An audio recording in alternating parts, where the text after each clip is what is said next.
characters are there for Nash.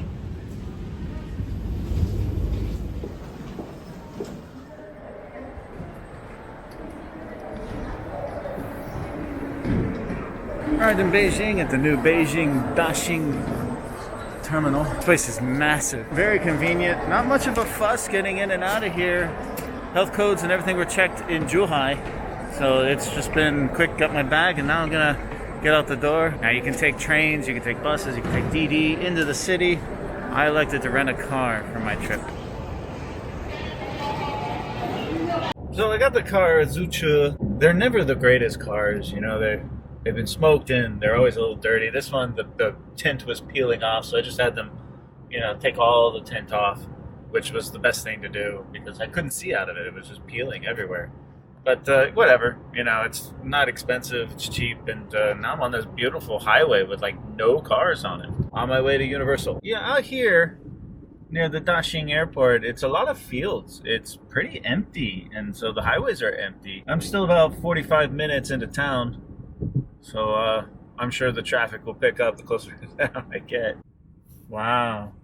I feel like I'm entering Wally World from vacation. Look at this.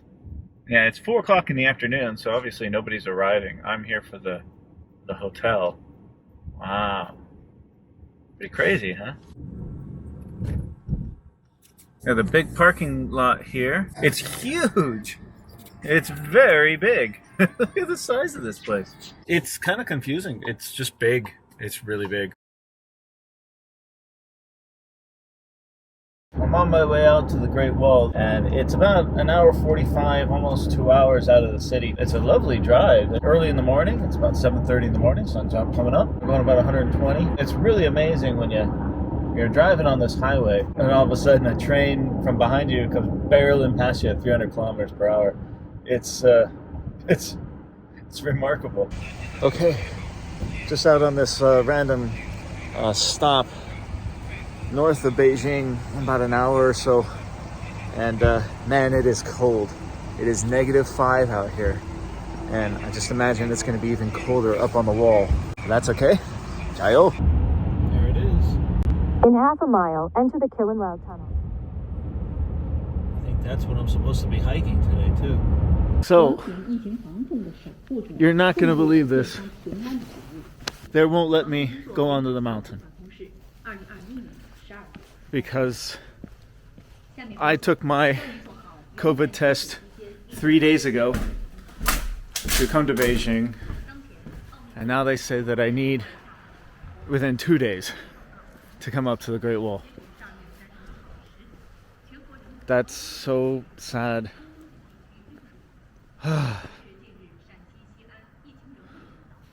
And I waited my whole life to come here, and I drove all the way out here. I'm really, really upset now.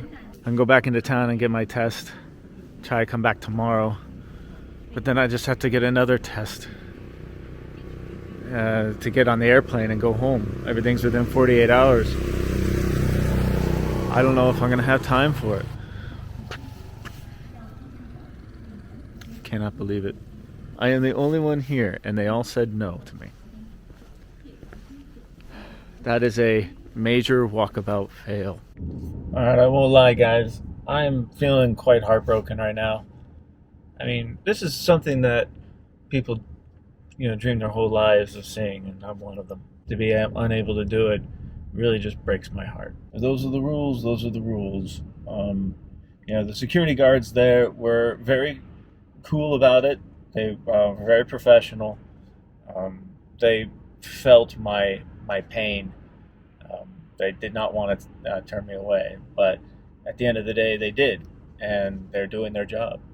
So no hard feelings towards them at all. So the adventure continues. Because I'm technically outside the Beijing city limits, which I didn't know.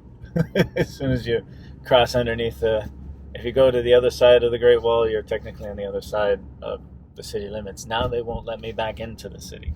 I tried to explain them the situation, that they're doing their job, they won't let me back in, so I have to go find a place to get a COVID test and try to get back into the city tonight. We'll see what happens. I'm in line to get back on the highway. Lots and lots of trucks. Told it's about a 1 hour wait. It's all part of the adventure, isn't it?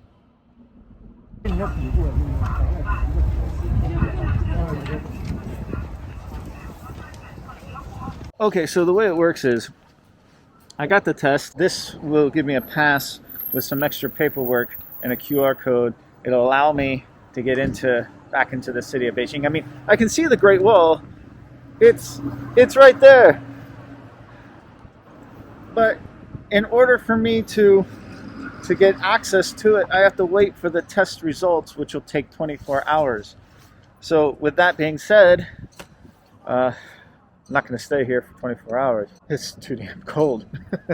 But it'll give me access back into the city, and the Great Wall, it's right there. It's so close, so far away. The good news is that I got my test, so I can get back on the airplane here in less than, my flight leaves in 48 hours, so hey. So that's good news on that one. The other good thing is I got to make this beautiful drive out here early in the morning, and I gotta say, driving through these mountains is majestic. It is really, really beautiful. I mean, that alone was an experience, and I'm very happy for that. You know, people told me before I came, they said, Paul, make sure all your ducks are in a row. Nothing ever really goes according to plan, right? So there's always these little bumps along the way. From the people at the hotel, the security guards, the traffic police, the people at the testing center, they've been so amazingly patient with me. Now they're pretty serious about this. So I got through one check, the first check. He took one glance at it and said, okay, move on to the next one. So there's a second check to get back into the city of Beijing. It is, you know, I thought I had prepared. I thought I had researched everything required, but I did not know that this was going to happen to me. But hey, these are the rules. We follow the rules. We try to get all our paperwork in order to, I mean, it's not just me, it's everybody has to do the same thing. And, you know, I get it. One more checkpoint. So far, it's been about a 5-hour endeavor to go through this whole process. So I spent the day sitting in my car and going from one police station to the next to get a COVID test, then turn around on the highway through another police check, and hopefully this is the last one. So it's kind of rude to film the police, so I won't film it, but yeah, we'll see how we do. Okay, second police check complete. I'm into the city. I'm good to go. It took many, many hours. The second police check, they needed me to get out of the car and go register the car with my passport and everything. And they were really cool about it. It was a little chaotic, especially there's some like wild dogs hanging around the police station, barking and everything. And it's just a chaotic scene. But, you know, it's pretty efficient. You know, they checked all the boxes, all the paperwork was correct, and everything went smoothly. Not the way I wanted to spend my day, but an interesting experience nonetheless, a story to tell, and learn some lessons. I'm grateful for a lot of things, and I'm grateful that tonight I'll be staying in a really beautiful hotel, and I get to drive into these beautiful mountains for a little while after that. So gotta look on the bright side of things. Surveillance camera ahead. Okay, I'm gonna start my little urban hike of Beijing. I'm starting in the CBD district. It's right near the CCTV tower. And I'm walking towards the Forbidden City. Now, the Forbidden City is about 4 miles west of here. It's a really, really cold day. It's below zero. I got my layers on. Let's hope I don't freeze to death. The first tower is, of course, the CCTV. It's near the hotel. What an incredible looking building. I mean, it looks like it's going to fall down.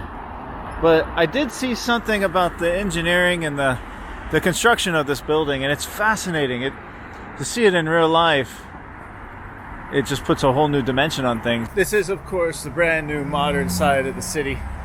Now I'm going to head west. It being a Sunday, there's very few people here in the central business district. Beijing is a remarkably easy city to walk. It's not a perfect grid, but all the ring roads and everything, it's pretty simple to find your way around. Of course, you have an incredible public transportation system. The city is very flat. There's no major hills or geographical obstacles to get over. A couple rivers here and there. If you got a bike, it's a great city for biking too. Now, this is the place. It's this giant mall. I'm here right at 10 a.m. before, well, everything's starting to open up right now. And above me is a giant LCD screen that it's quite impressive at night. You know, out on the street, a lot of people don the mask for obvious reasons. You know, Beijing is really, really serious about pandemic control, but it's also a great way to keep your face warm. This is my first time to Beijing. I've never been here before. And so I don't know the city very well. I mean, it's a gigantic city. So I'm exploring it. I've done a little bit of research online, but it's really hard to get a good sense of what the city is like until you actually walk the streets. This is Ritan Park, and I wandered into this park because surrounding this park is a bunch of government buildings, you know, the Department of Interior Trade, all guarded by the troops. And you have troops that are marching around everywhere. And I gotta say, these troops are very, very cool. When they march across the street in their platoons, they're show marching. And all the guards that are guarding all the gates, they're all standing at attention. When they move in a marching formation. Their uniforms are pristine. They're all in their winter gear. Very, very wonderful to see that. I really appreciate military ceremony and the pomp that goes along with military. It's a sense of pride for the local nation that I'm in. Good on them. I've seen them marching all around the city, and I love to see it. It's incredible to watch. Winter in Beijing. Okay, I continue heading west. Is 1 meter apart from others. Scan the code and measure the time. Of course, I couldn't film the troops because you have to be respectful for the troops. That's the truth in any country you go to. Now, this is one giant road. This is the main road that goes all the way to the Forbidden City and Tiananmen Square. This is the main, like, parade road that they have. I don't know if you can see that, but it is snowing. All right.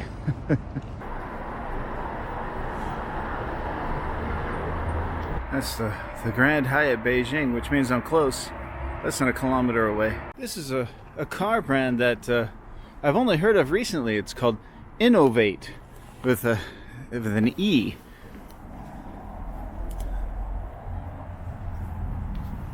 Itching for a new vlogging camera, maybe.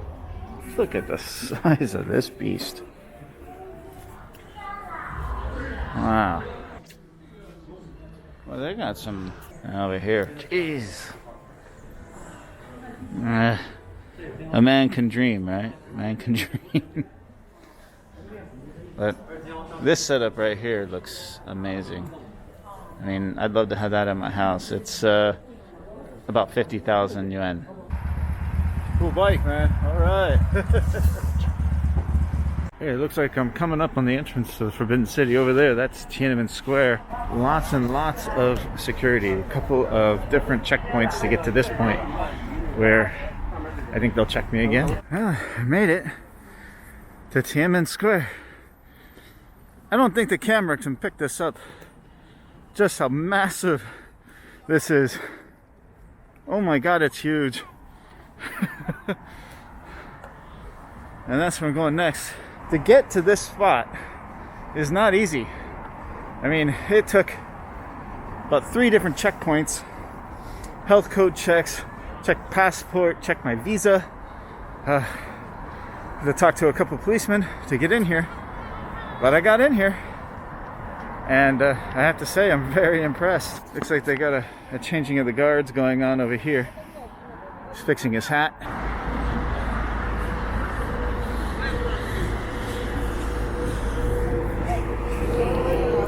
There are police everywhere. You got the Beijing police everywhere, doubled up against the road. You got the army marching around, the ceremonial guards, and you got the actual guards who are watching everybody. Yeah, you're not gonna get away with anything here, that's for sure.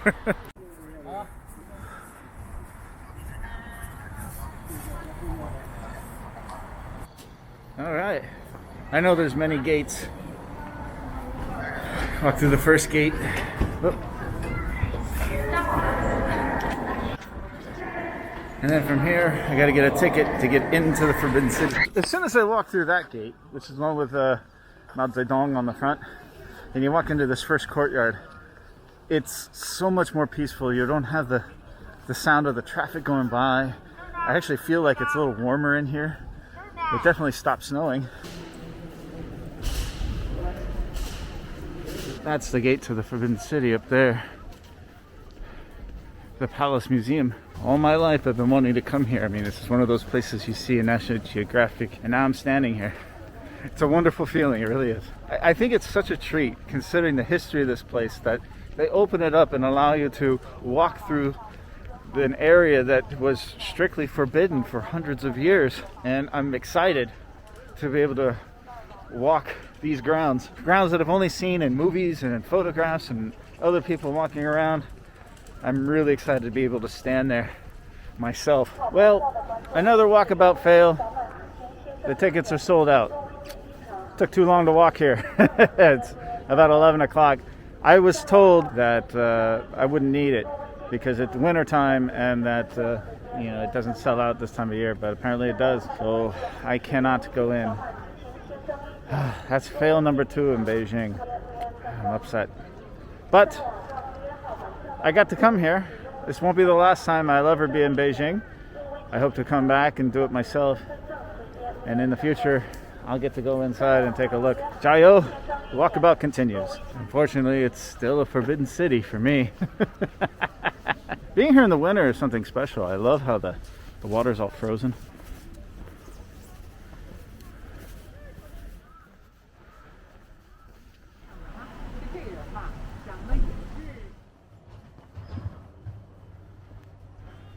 Everyone knows about the busy Hutong areas, and I also like walking in some of the quieter neighborhoods.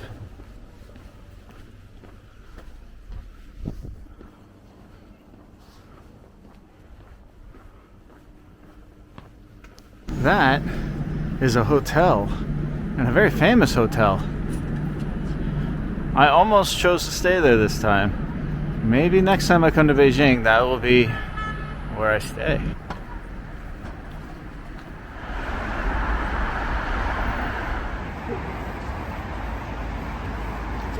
Good, just going for a walk. I got word on a couple of great Mexican restaurants, so I've been itching for some tacos. I am near the CBD, it's right over there. I was told to walk north a couple blocks, about a mile or so.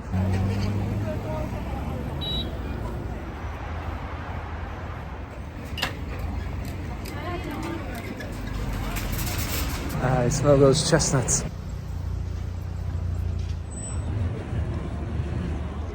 3D. What? Look at that.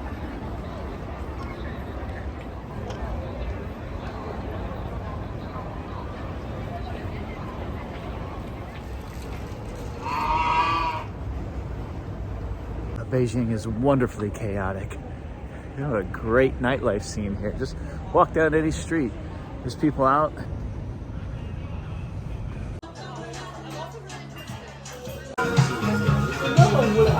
Tacos here are huge. You buy 3 and you get 1 for free, so I got 4. I'm supposed to eat 4 of these.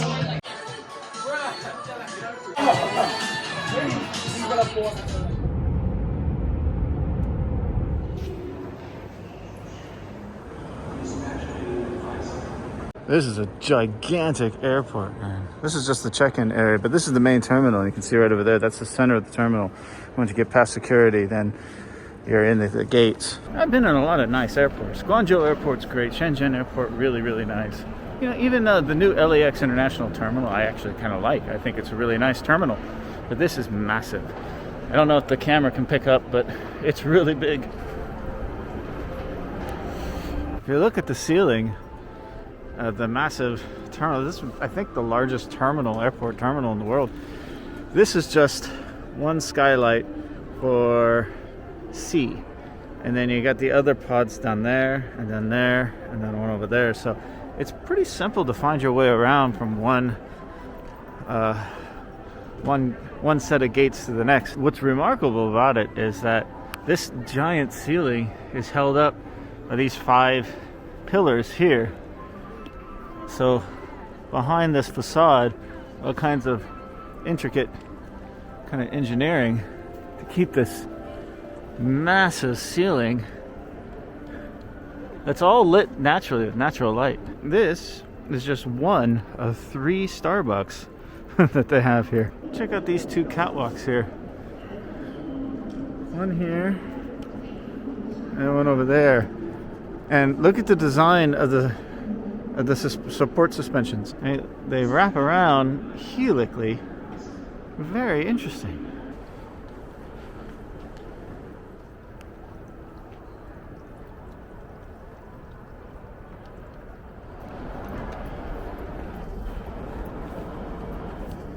So there are these courtyards at the end of every wing, and this one's obviously closed. I wouldn't want to hang out down there, it would be too cold. Nice.